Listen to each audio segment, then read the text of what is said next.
El sonido del silencio. El poder de la palabra. Lo divino y lo humano se dan la mano en Confidencias en el Camarote. Un programa dirigido y presentado por Ángel Oliveros.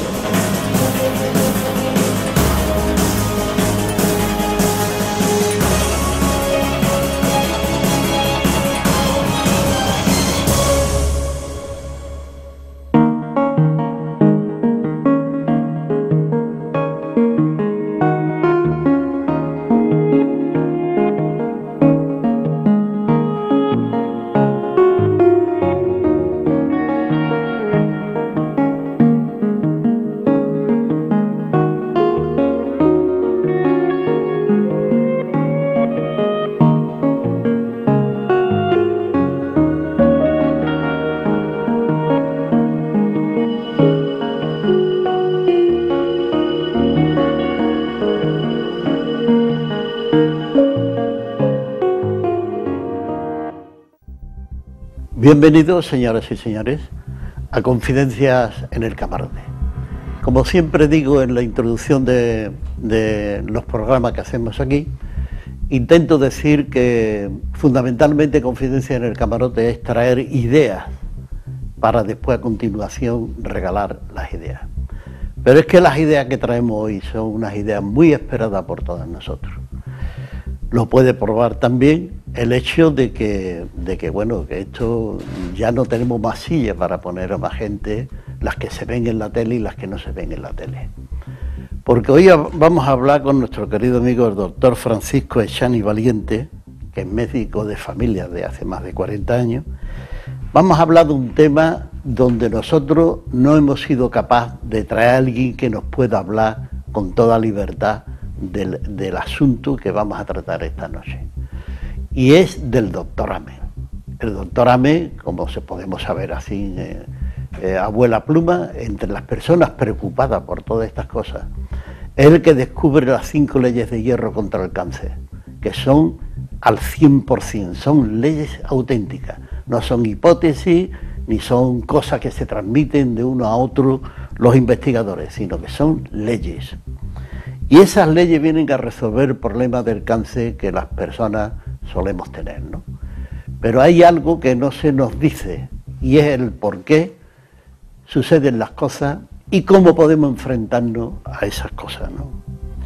Bien, pues el doctor Echani trabajó en Málaga con el doctor Amer y también en la consulta de Ilsen junto al doctor Moriano.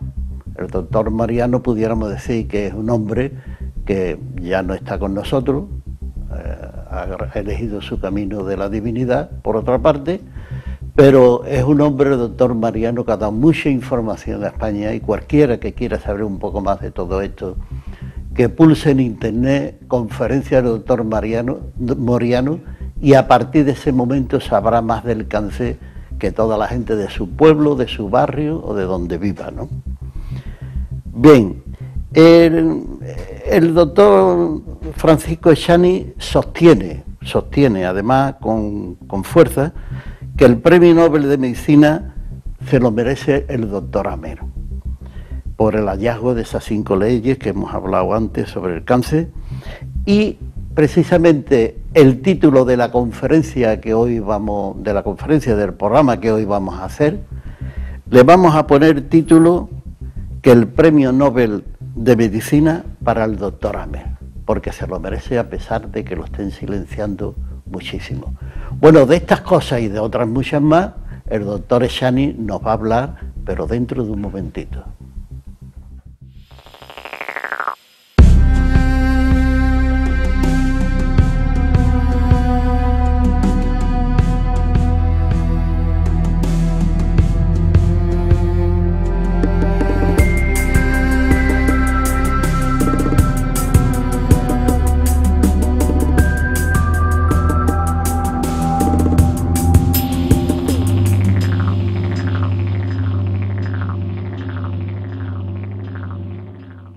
Bien, pues estamos de nuevo en Confidencia en el Camarote y recordarle que estamos con nuestro querido amigo el doctor don Francisco Echani. Hola, ¿qué tal? Hola, muy bien. Estamos encantados de que estés aquí con nosotros, ¿eh? Y yo con vosotros. porque hay que ver el tiempo que hace que estamos intentando de que un médico pueda hablar de un médico como es el doctor Hamer. Eso es para nosotros importantísimo. Y bueno, y no es una cosa que no tenga sentido, es que yo creo que tiene mucho sentido hablar del doctor Hamer. Claro, le vamos a hacer con el título del programa, vamos a hacer no un plan porque nosotros somos gente modesta, ¿no? Pero vamos a hacer ese plan dentro de nosotros. El Premio Nobel de Medicina para el doctor Hamer, porque creemos que se lo merece. Totalmente. Bueno, pues te toca hablar del doctor Hamer. Bien, pues conocí al doctor Hamer en Málaga, en la consulta de la doctora Ilse. Sí, es que me están diciendo los técnicos, no pasa nada, ¿eh? Pero es que se me olvida, porque estoy pendiente de todo lo que tú digas, se me olvida de saludar a nuestros amigos y nuestras amigas que están en el plató. Por Dios, es que menos mal.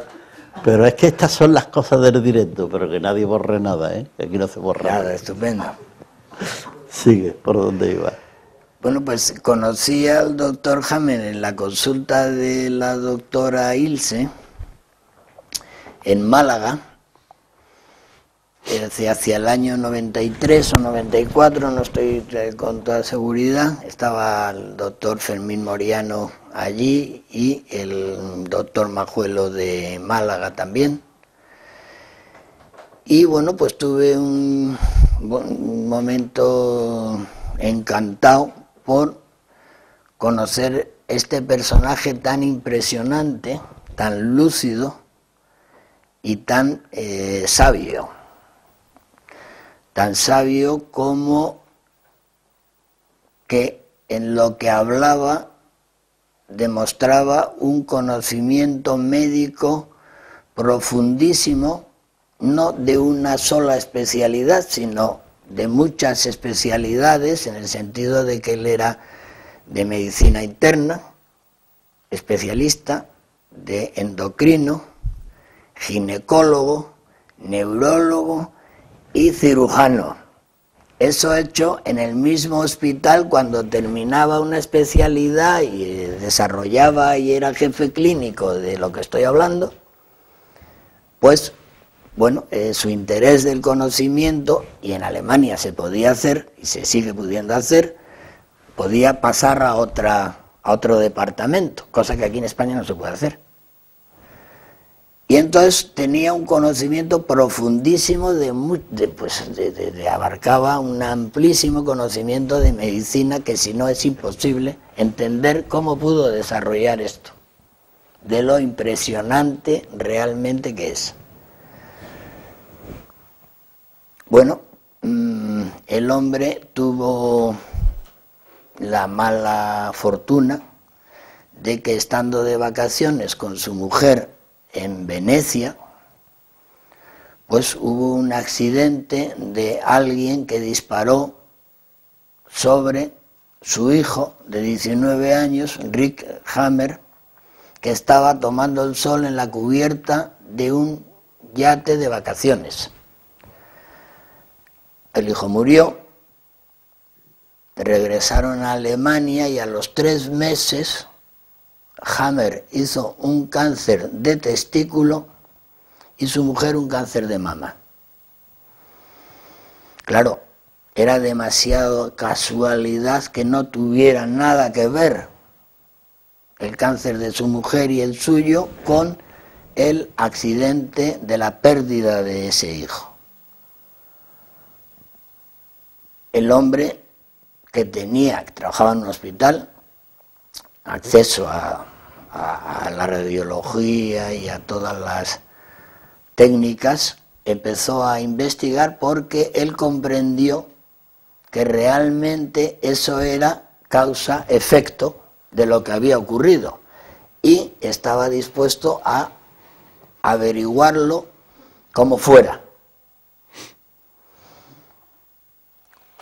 Hizo un descubrimiento que solamente por ese descubrimiento ya sería merecedor del premio Nobel, de medicina, que fue hallar en las tomografías axiales computarizadas, TAC, llamado TAC, sin contrastes, de lo que él llamó el foco de Hammer, es decir, una diana en un área del cerebro, del cerebelo o del tronco del encéfalo, una diana, y que él asoció a la parte correspondiente del organismo que rige esa área en el cerebro, cerebelo o tronco del encéfalo, y corresponde a cada uno de los órganos y localizaciones del cuerpo.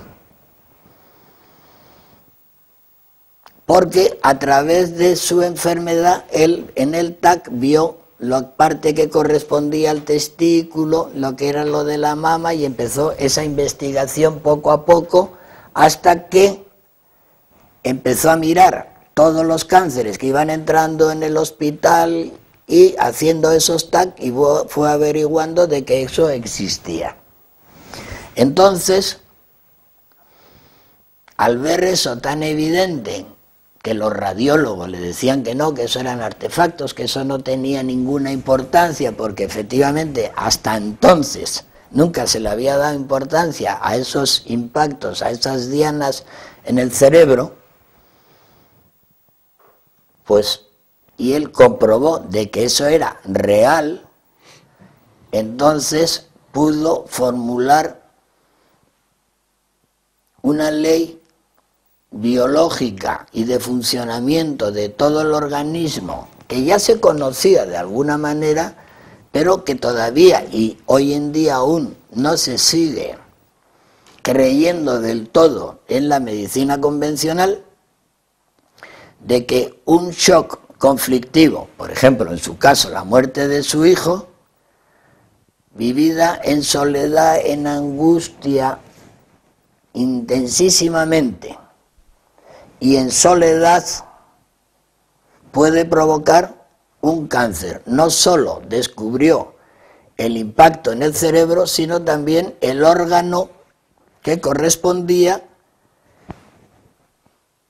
motivado por este conflicto. Es decir, que una alteración del psiquismo era capaz de afectar al cerebro y era capaz a la vez de afectar a un órgano que estaba regido por esa zona del cerebro.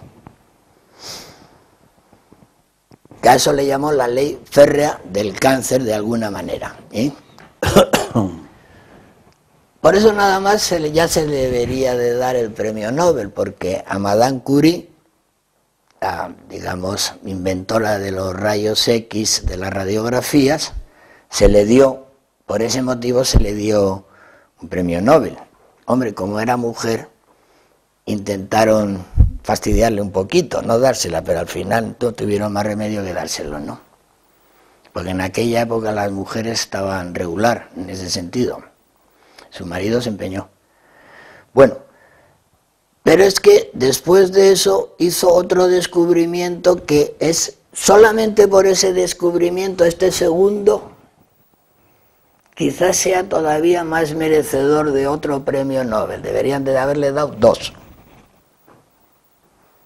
Porque una cosa es hallar un hallazgo casualmente en un ataque y tal, no es poco, porque casualmente no existe nada, pero es que el segundo es enorme, enorme, enorme, impensable de enorme. ¿Y en qué consiste? Pues en lo que él llama el carácter bifásico de la enfermedad. Eso ya es para quitarse el sombrero, y yo realmente todavía no caigo cómo es posible que lo descubriera. De lo casi imposible que es llegar a ese conocimiento, a no ser de alguien inspirado o que se lo haya soplado. Que le dedicara muchas horas a eso. Bueno, muchas horas seguro. Y además, yo lo conozco personalmente, es un hombre con una capacidad de trabajo enorme. Pero, además de las muchísimas horas, que es verdad, todo descubridor tiene que trabajar muchísimas horas para dar resultado en lo que sea. Pero en este caso es especial porque aquí, de esta segunda ley del cáncer, del carácter bifásico de la enfermedad, ¿qué quiere decir? Que hay una fase activa, que es la fase propiamente del cáncer, es decir, hay una impresión psíquica brutal con un impacto en el cerebro que desarrolla una enfermedad, un cáncer en el cuerpo, en donde en ese momento él le llama el estado de simpaticotonía. ¿Esto qué significa? Que el organismo se rige por el sistema neuroendocrino, el sistema neurovegetativo, que sería el simpático y el vago. Para entendernos, el simpático sería el de la marcha y el vago, como su propio nombre indica, el del relax. Entonces, para cuando el cáncer está activo, hay un estado psíquico de nerviosismo, estrés, insomnio, una actividad enorme, no tiene ganas de comer, sudores fríos, y está el señor como una moto. En el psiquismo. En el cerebro sería el impacto de Diana, y en el organismo el cáncer activo. Si alguien resuelve eso por sí mismo, porque las circunstancias han cambiado, por el motivo que sea, el organismo tiene una crisis e inmediatamente entra en la fase contraria a la de la simpaticotonía, o la fase activa del cáncer. Entraría en la fase curativa, pero desarrollaría, y este es otro premio Nobel, ya van 3 premios Nobel. Escúcheme, sí, perdón. Es que tenemos que cortar, porque de vez en cuando las emisoras de radio necesitan hacer su pequeña propuesta. Que se cumpla la ley. Pero concluye, porque eso te queda ya poquito, concluye esta parte. Ajá, vale. Bueno, la fase de curación, que es que hemos quedado, que sería la persona se ha relajado, empieza a dormir, empieza a comer, en el psiquismo, en el cerebro, ese foco de Diana empezaría a engrosar, a hacer un edema para resolver también el balazo que tiene, por llamarlo de una manera. Y el cáncer, que depende de la hoja embrionaria, que eso ahora hablaremos, depende de dónde esté situado, pues tendrá un tumor compacto o una úlcera. Pues si ese era el cáncer originario, en la fase siguiente hay que resolver eso a través de los microbios, de las bacterias y de los hongos. Y ahora hay que reparar esa zona dañada del cáncer, que depende cómo sea, pues así será la otra fase. Si queréis hacemos. Vale. Creo que empezaste a decir que cuando se produce en el tema bifásico el cambio del círculo con el cambio de eso está borrado, quiere decir que el cáncer ha entrado en un proceso de curación. Bien, correcto. Pues vamos a marcharnos un momentito, vamos a hacer un paréntesis, pero volvemos enseguida. Bien, pues estamos de nuevo en Confidencias en el Camarote. Y recordarle que estamos con el doctor Echaniz y estamos hablando de una materia interesantísima para todos los seres humanos. Estamos hablando del cáncer y las soluciones del cáncer que, bueno, hasta ahora no se han podido aceptar o no se ha querido aceptar. Y de eso nos está hablando el doctor Echaniz. Muy bien, ¿no? Esa primera parte, ¿no? Porque esa es verdad lo que tú dices, la primera ley es genial, pero es que la segunda, donde cuántos cánceres se operan, cuántas personas se operan de cáncer que ya están en el proceso de recuperación y no lo saben porque no hacen ese escáner que tú has explicado, donde si está inducido a caminar hacia adelante, tiene la señal en medio. Y si ya viene en retroceso, se presenta con un borrón. Y esa cosa tan sencilla, ¿cómo es que no se lleva a la práctica en los hospitales? Bueno, tú no tienes la culpa. No, desde luego, no tengo la culpa, y es una pena realmente que no se lleva a cabo porque no se conoce, realmente no se conoce. Y bueno, pues digamos que hay en la medicina, como en todas las historias de la vida, pues como unas creencias que se hacen casi leyes. Leyes solamente tiene Hammer. Está claro. Pero hay creencias que le dan el nombre de científicas, con unos sistemas de abordar los problemas, de aparatología, de estudios tremendos, que ante esa creencia y los tratamientos, pues de alguna manera son casi como verdades casi más grandes que las de la fe. Entonces, claro, es muy difícil darle la vuelta a esas cuestiones, a las creencias. Claro, aquí hay evidencias científicas en lo que estamos hablando, es decir, estas son leyes que se cumplen en todos los casos, siempre. Al 100%. Al 100%.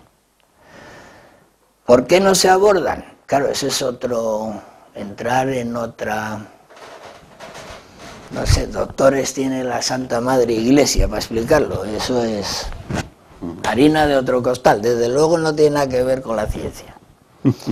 Entonces, el siguiente sistema por el que también se merecería otro premio Nobel, porque nunca se ha tenido en cuenta hasta ahora, era, pero bueno, algo más sí, él le llama el sistema ontogenético de tumores y enfermedades análogas. ¿Qué quiere decir esto? Pues quiere decir que todas tienen un significado, es decir, no es por un absurdo, no es porque haya caído así, de golpe a uno le ha tocado la lotería y no, en lugar de la lotería le ha tocado un cáncer. Dice, no, oiga, no es así, no es así, no es que a uno le haya caído una leucemia porque sí, no, qué mala suerte, dice, no. Hay una explicación biológica. Hay una explicación biológica por qué una persona que, por ejemplo, por hablar de ese tema, a través de una desvalorización profunda de sí mismo, hace unos agujeros, una osteolisis en los huesos, y en la fase de recuperación se tienen que rellenar, y en una de las fases se empieza a producir más células sanguíneas y todo, porque el organismo funciona así, es decir, cuando aquí hay unos agujeros y se empiezan a rellenar, pues crece el hueso, crece la vascularización, todo, y en ese momento se produce una, por ejemplo, leucemia en fase de curación de un cáncer de hueso que, como los agujeros de la osteolisis del cáncer de hueso no duelen, pues nadie ha dado con ese problema en ese momento, cuando el cáncer estaba activo, que era cuando tenía los agujeros en el hueso. Pero como eso no dolía, pues lo que sí sabía era que estaba muy nervioso, muy acelerado, profundamente desvalorizado, se sentía que era una porquería, que no servía para nada, y dependiendo del tipo de conflicto le afectaría una parte de calota, cervicales, si era intelectual, profundamente de toda la columna vertebral, codos, brazos, manos, cadera, dependiendo de lo que fuera. Ahora, por lo que sea, se ha revalorizado? Pues porque le han ascendido en el trabajo, porque ya empieza a llevarse fenomenal con la parienta o el pariente, por las razones que sean, se ha recuperado y ahora empieza ese agujero, digamos, a rellenarse, pero ahora es cuando empieza un poco como a doler. Oye, pues me duelen las piernas, me siento muy cansado, porque está en la fase de curación. Claro. Claro, hecho un estudio, en ese momento va al médico y aparece que tiene un callo de formación para recuperar ese agujero que tiene en ese momento la parte que corresponda. Osteosarcoma. Amigo. A quitarlo. Claro. A quitarlo o a controlarlo, porque eso está creciendo y el periósteo parece una venda hinchada. El de haber descubierto eso sí que es para premio Nobel. Es muy interesante eso. Eso es muy interesante. Como porque que está en fase de curación. Porque es que y no hay que, de alguna manera, más que mimarlo, cuidarlo, quererlo y llevarlo en volandas a la curación. Perdóname. Pero es que parece que ahí no se tiene en cuenta que el cerebro funciona como una ciencia. El cerebro hace su trabajo de tapar los agujeros, ¿no? Claro, claro. Y ahora viene uno que no ha estudiado el cerebro, o no ha estudiado en la misma academia que estudió el que inventó todo eso, y dice, no, ese agujero, eso hay que quitarlo de ahí. Pues eso son células cancerosas, ¿no? Claro. Pues eso es muy complicado, ¿eh? Eso es muy complicado. Bien complicado. Pero no solo complicado porque alguien que tenga una leucemia, y aquí hay una señora que conoce el caso de su marido curado, en la fase de curación, que visitó al doctor Hammer, y se curó porque le explicaron que estaba fenómeno, que no pasaba nada. Si realmente cuando tenía la leucemia hubiera entrado en el protocolo normal de leucemias, pues no te cuento ¿y cuántas lo que tendría que haber pasado y qué hubiera pasado. ¿Y cuántas inyecciones le puso Hammer? Hammer ninguna. Ninguna. Si estaba curándose, lo único que había que hacer era dejarlo tranquilo y a lo mejor algún dolorcito, alguna cosa, pues ayudarle un poquito, pero vamos, prácticamente nada, y además no es tan largo, a no ser que alguien lo asuste y entonces vaya y venga como un balancín, y entonces eso se... Pero si a alguien le dice, tranquilo, que te estás... Sí, ¿ya?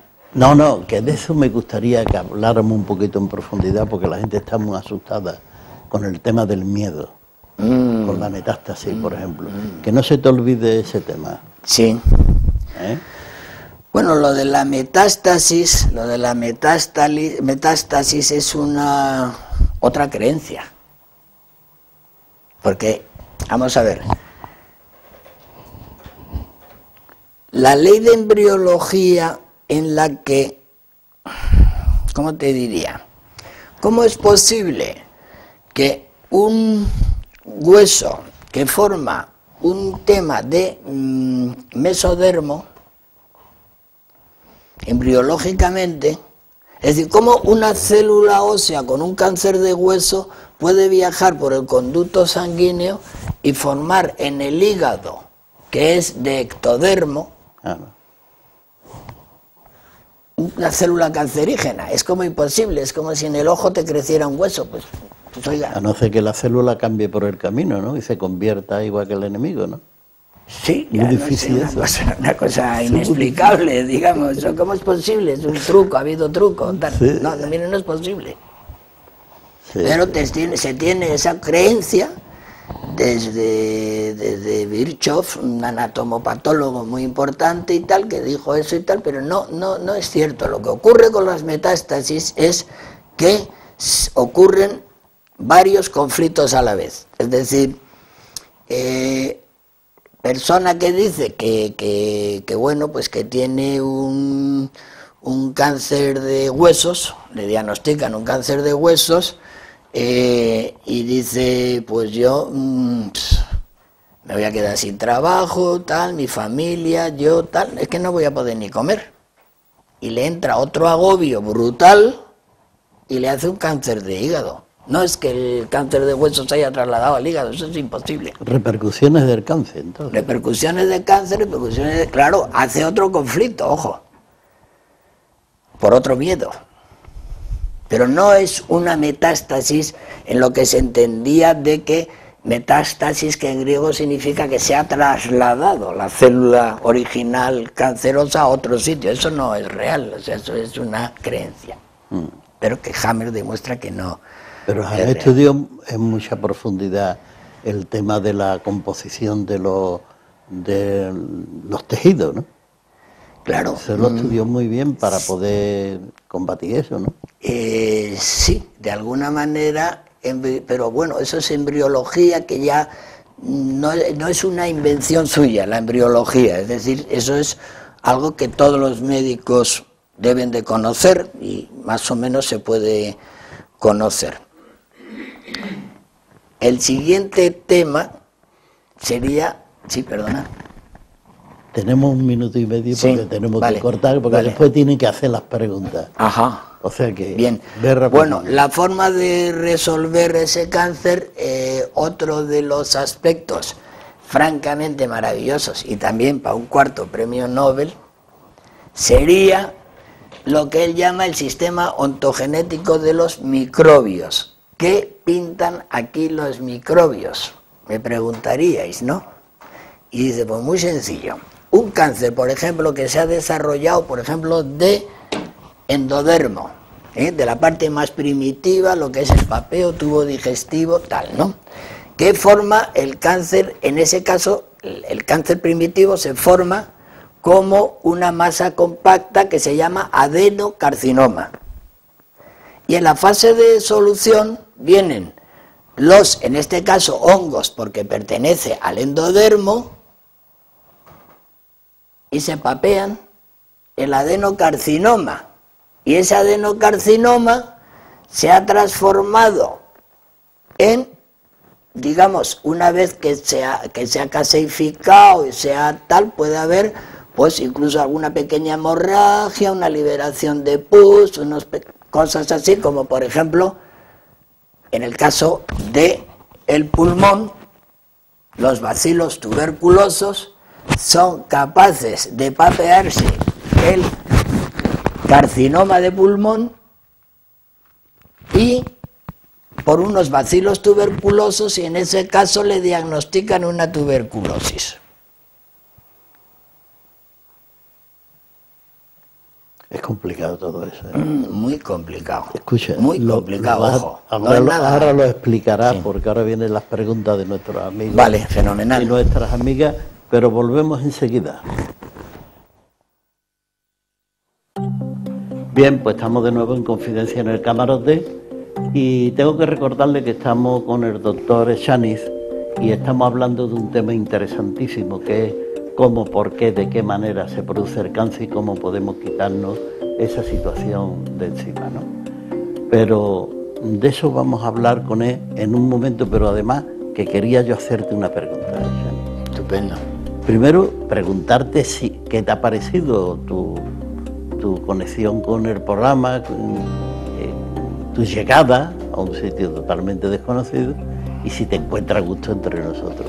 Pues me encuentro muy a gusto, en primer lugar porque, aunque bueno, el local en sí era desconocido para mí, pero amigos míos y tuyos son los que me han invitado a venir, y entonces en ese sentido y conozco a más amigos desde hace muchísimos años, y entonces me siento como en casa realmente, y los demás, pues aquí se respira un ambiente muy bueno. Bueno. Nuestro programa es corto, porque nada más que permite hacer unos flash, lanzar unas ideas para que después la gente cojan las ideas en su casa y puedan desarrollarlas. Bien. Pero ahora viene el tema de las preguntas, pero yo te quiero preguntar un tema, tú me contestas lo que quieras. Claro. Pero estudiándome el tema de Hammer, he cogido un texto que me parece genial, por la profundidad del tema y y por el tacto científico que creo que hay detrás de todo eso, ¿no? Que dice, todo shock psíquico altamente traumático que nos toma por sorpresa y es vivido en aislamiento, produce una ruptura del campo electrofisiológico en un área concreta del cerebro y a partir de ese momento selecciona el órgano que gobierna esa parte del cerebro. Se produce el cortocircuito cerebral y surge el cáncer. Si se restablece el circuito, ¿desaparece el cáncer? Sí. Bien, bien, bien. Así es. Bueno, pues con esa pregunta vamos a empezar ahora a hacer las preguntas de nuestros amigos. Por ejemplo, comienza Jesús. Sí, me gustaría saber cómo desarrolla el doctor Hammer, una vez diagnosticada la enfermedad, cómo desarrolla esa sanación. Y una cosa que también me ha influido siempre mucho, que creo que cada tipo de cáncer está relacionado con un tipo de comportamiento personal de la psiquis, y que por eso desarrolla, como el doctor Hammer, los testículos, su mujer en las mamas, que estaba relacionado con la maternidad y con la paternidad de su hijo, ¿no? Probablemente la mama izquierda, ¿no? Bien, pues en realidad es exactamente así, y eso significa que hay un contenido del conflicto, en este caso de la paternidad y de la maternidad, exactamente de la pérdida de un hijo, y esa pérdida está referida en el caso de la mujer en la mama y en el caso del hombre en el testículo. No es ni casual, ni siquiera de alguna manera en ese sentido importa de, digamos, el psiquismo o el carácter o la personalidad de la persona. Si realmente el choque es brutal, que te coge indefenso, lo vives en soledad y no hay, digamos, terapias por medio que puedan hacerte pasar ese duelo que no sea brutal, desarrollas un cáncer, sea como sea tu personalidad. Eso es biológico, es decir, la última ley sería la ley de comprensión, que las así llamadas enfermedades corresponden a un sentido biológico especialmente programado por la naturaleza. ¿Qué significa eso? Pues que de alguna manera, teniendo ese conflicto, claro, te puede costar la vida si no lo resuelves. La mujer de Hammer murió. Y Hammer no murió porque le cortaron el testículo y lo radiaron.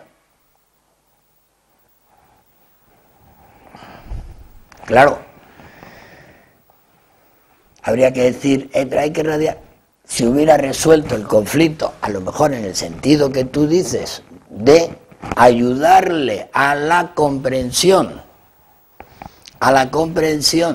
de por qué me ha pasado esto, qué sentido tiene, cómo se debe de superar, qué significa esto biológicamente, qué significa, qué es lo que debo de hacer si me ocurre una historia de estas, que ahí sí intervendría. Dependiendo cada uno, pues otro tiene otro hijo, otro compra un perro. No sé, o sea, vamos a ver, no es así de frívolo, pero a ese tipo de mecanismos, ahí sí interviene la personalidad del paciente.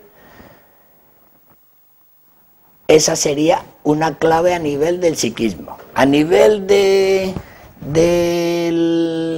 órgano, el psiquismo regularía todo, es decir, puesto en paz, puesto en paz el paciente, es decir, he comprendido, he asimilado, he perdonado, lo que queramos, cada uno según su problemática, y me he quedado en paz, estoy tranquilo, estoy en calma, ya no tengo la obsesión de la pérdida de mi hijo o del problema que sea. Estoy relajado, tranquilo, he comprendido.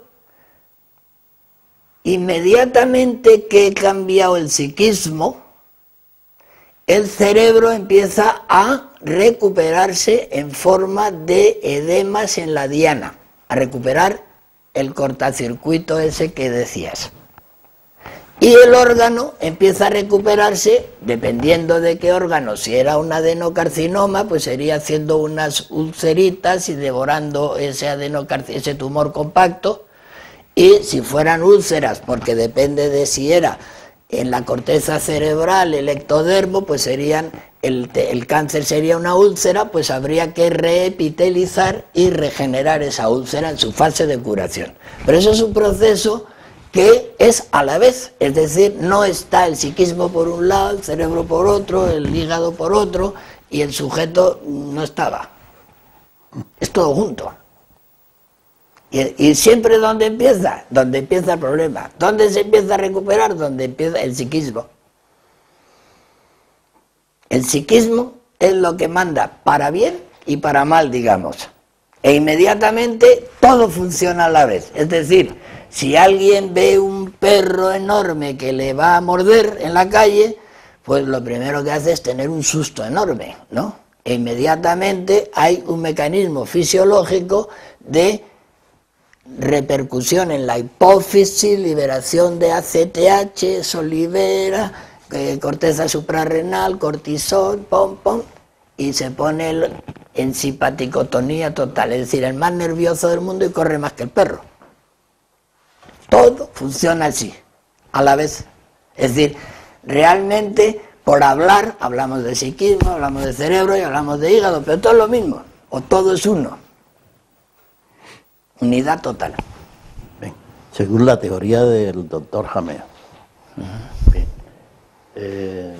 Según voy deduciendo, todos los cánceres se producen por emociones. Todos son emociones, o por lo menos he intentado deducir que en un porcentaje muy alto. Entonces lo que habría que ver es cómo curar esas emociones, cómo sanar esas emociones o cómo eliminar esas emociones, que además eso puede provenir desde antes del nacimiento, quizás pueden provenir esas emociones. ¿Cómo se pueden sanar esas emociones o qué tratamientos hay para esas emociones? Bien,